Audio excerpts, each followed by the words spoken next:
Buenas noches, hermanos, les saluda el pastor Luis Solano. Estamos en línea otra vez para hacer transmisión de nuestro estudio de los jueves. Un breve resumen de lo que estaríamos tratando esta semana, continuando con el tema resurrección y transformación de los hijos de Dios. Con respecto a este tema, hemos venido viendo lo que el apóstol Pablo menciona en el capítulo 15 de Primera de Corintios con respecto a lo que va a suceder en la resurrección de los muertos cuando el Señor regrese, a cómo van a ser levantados de entre los muertos, transformados con cuerpos glorificados, y los que para entonces estén vivos, en un abrir y cerrar de ojos, experimentar también esa transformación de los cuerpos mortales caídos a cuerpos glorificados. Lo que vamos a tratar esta semana tiene que ver con el tema de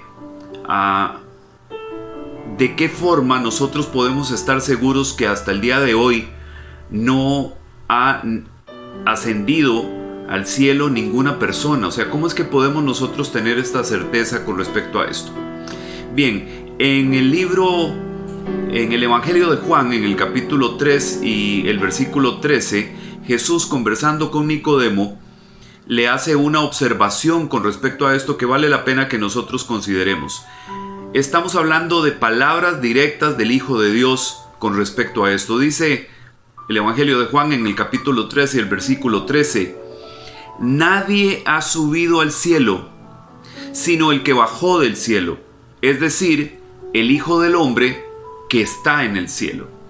El Señor, refiriéndose a sí mismo, le explica a Nicodemo que nadie hasta ese momento de la tierra ha ascendido al cielo, sino el que bajó del cielo, es decir, el Hijo del Hombre que está en el cielo.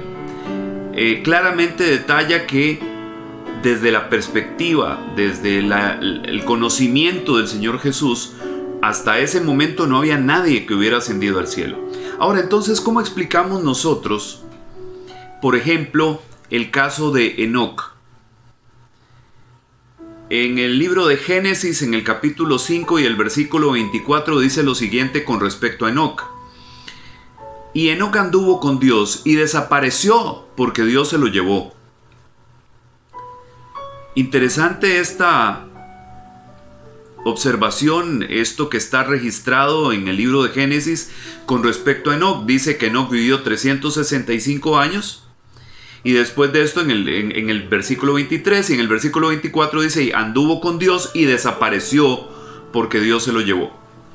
Ahora, con respecto a Enoc, en el libro de Hebreos, en la carta a los Hebreos, en el capítulo 11 y el versículo 5, también se menciona a Enoc, cuando estamos hablando de todas aquellas personas del pasado que mostraron fe.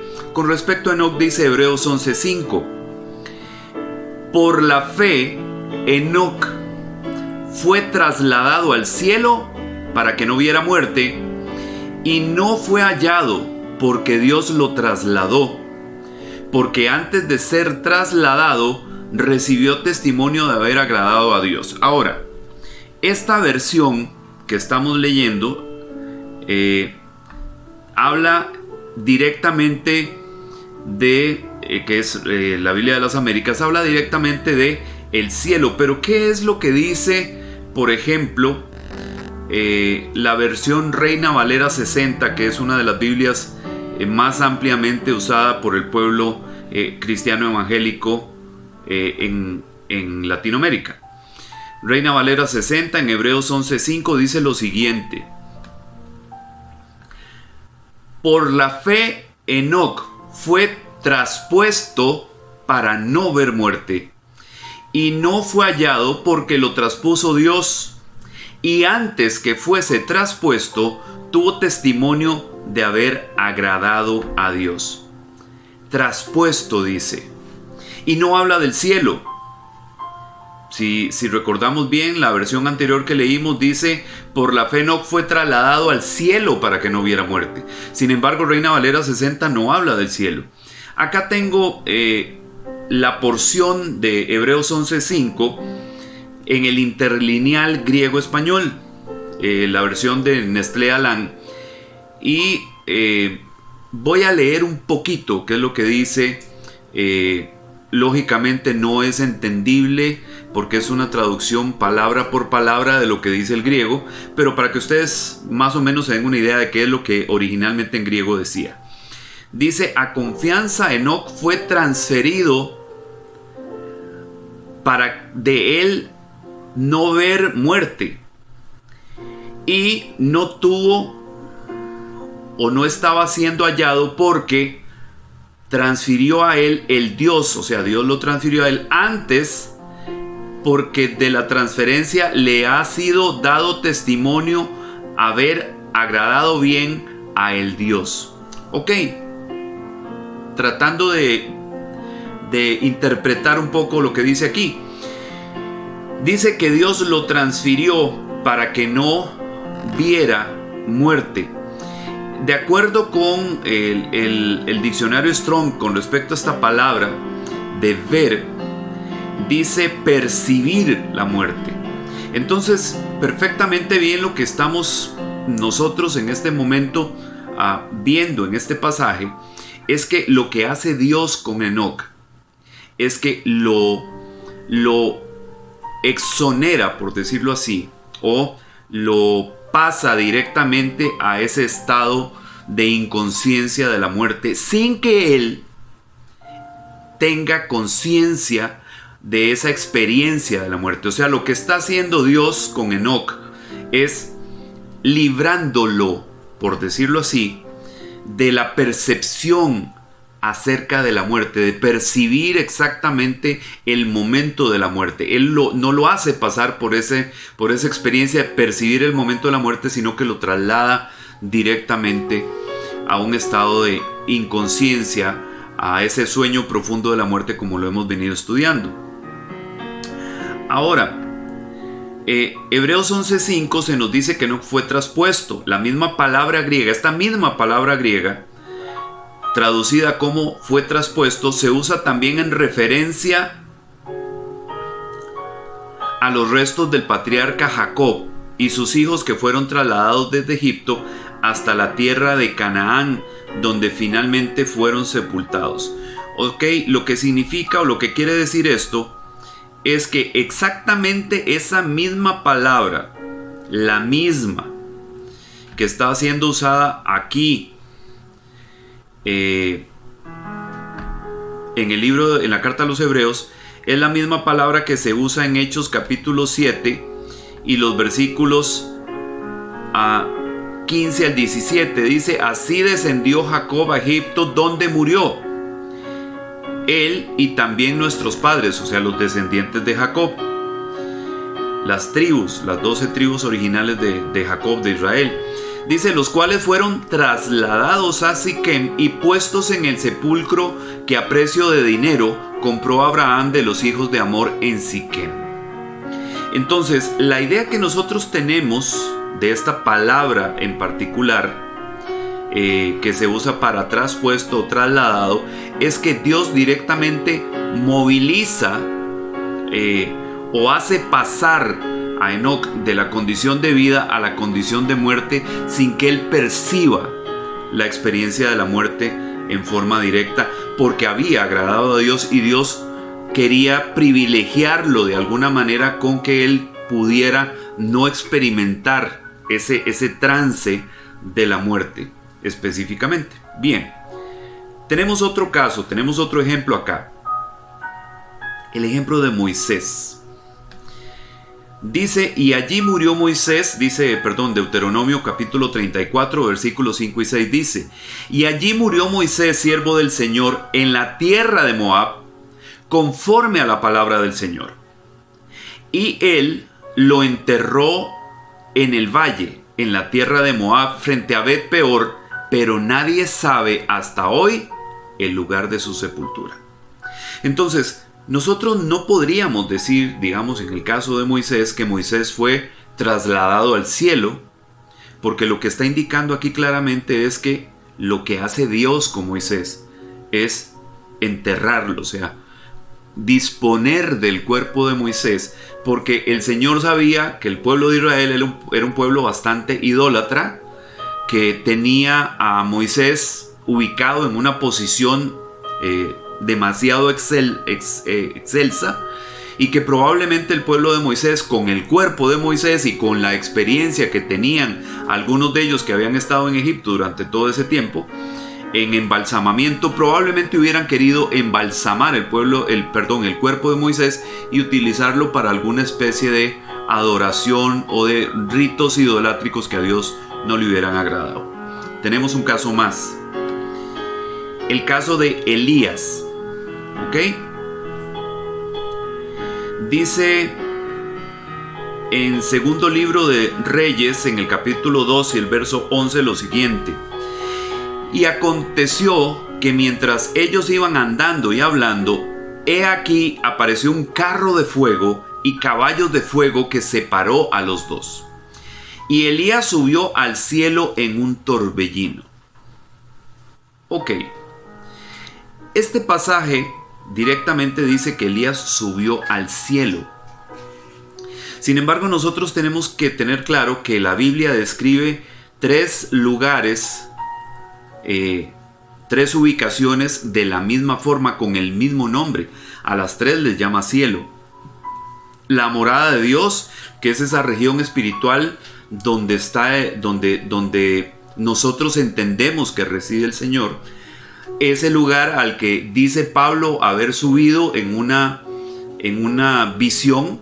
O sea, dice que no sabe si en el cuerpo o fuera del cuerpo. Dice que él subió al tercer cielo, el lugar donde Dios está, o el lugar donde nosotros imaginamos o percibimos que Dios tiene una dimensión en la que reside, en la que existe. Después está el espacio sideral, que es el lugar donde están los planetas y las estrellas y todo, que también lo menciona la Biblia. Y en tercer lugar tenemos la atmósfera, que es lo que nosotros consideramos el cielo, que es lo que nosotros vemos, digamos, cuando volvemos la mirada hacia arriba. Entonces, cuando el libro de Reyes, capítulo 2, versículo 11, el segundo libro de Reyes, habla de que Elías subió al cielo en un torbellino,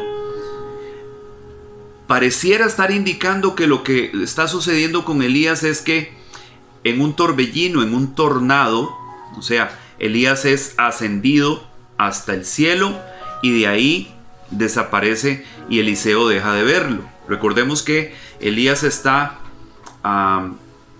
nombrando o está designando a un sucesor, que es Eliseo, que fue el que le acompañó durante todo el ministerio. Y entonces es Eliseo el que ahora queda como profeta en lugar de Elías. Y Elías es tomado en ese torbellino y llevado al cielo, al lugar, a una ubicación arriba donde todavía, digamos, podía ser percibido. Ahora hay algo interesante con respecto a Elías. ¿Qué fue lo que sucedió exactamente? A ver, el último acto de Elías, del que nosotros conocemos una fecha, digamos, en la Biblia, ocurrió durante el reinado de Ocosías, el rey de Israel. Cuando Elías le dijo que iba a morir por sus pecados, esto está registrado en el segundo libro de los Reyes, en el capítulo 1 y el versículo 17, donde Elías le da una palabra de parte del Señor a Ocosías y le dice que va a morir. Bien, el reinado de Ocosías duró solamente un año, alrededor del año 850 a.C., ¿ok? Esa es la ubicación cronológica de esa fecha, del momento en que Ocosías deja de ser rey sobre Israel. El traslado y el reemplazo de Elías, digamos la asignación ahora de Eliseo como profeta, están registrados en el capítulo siguiente del segundo libro de los Reyes, o sea, en el capítulo 3. Dice: la historia continúa narrándonos los sucesos de la vida de Eliseo. O sea, a partir de ahí empieza a hablar de Eliseo y las cosas que ocurren con Eliseo y el grupo de profetas que le servían, que estaban aprendiendo con él, la escuela de profetas, por decirlo así. Entre ellos un encuentro con Josafat, el rey de Judá, que ese está registrado en segundo libro de Reyes, capítulo 3, versículos 11 al 14. Usted los puede buscar por su cuenta. Varios años más tarde, en el año 845, Joram, el hijo de Josafat, recordemos que cuando Ocosías muere, lo sustituye Josafat porque Ocosías no tiene hijos. Cuando Josafat muere, viene a convertirse en rey Joram, su hijo. Eso sucede en el año 845 a.C. Ahora, Joram es un rey perverso que lleva a la nación de Judá a rebelarse contra los mandamientos de Dios. Llevaba algunos años en el reinado de Joram y habían transcurrido varios años desde la desaparición de Elías, cuando éste le escribe una carta a Joram para advertirle acerca de las graves consecuencias de sus pecados. Esto está en segundo de Crónicas, en el capítulo 21 y los versículos 12 al 15. Entonces, hermanos, ¿cómo es que Elías había sido llevado al cielo y 5 años después le escribe una carta a Joram? Nosotros debemos entender de esta manera que lo que estaba ocurriendo es que Elías estaba siendo llevado a otro lugar. Inclusive el mismo libro de Reyes dice que 50 de los profetas le dicen a Eliseo que van a ir a buscarlo, a ver si está por algún monte, o sea, a ver si en el torbellino, digamos, si este tornado lo levantó y lo fue a dejar a algún monte y pueda estar en peligro. Al principio Eliseo no está de acuerdo con eso, sin embargo los profetas insisten, entonces Eliseo accede para que lo hagan y no lo encuentran. Pero aparece una carta 5 años después de Elías a Joram, rey de Judá. Un muerto no puede mandar una carta, y no se mandan cartas desde el cielo. Entonces nosotros podemos entender con esto que Elías, de alguna u otra forma, de acuerdo con lo que acabamos de ver, aparentemente estaba vivo, solo que en otra parte, solo que en otra región. Lo que Dios hizo fue separarlo de Eliseo y dejar a Eliseo como sucesor de Elías. Bien, vamos a dejarlo hasta aquí, porque yo creo que es más que contundente lo que le dice el Señor Jesucristo a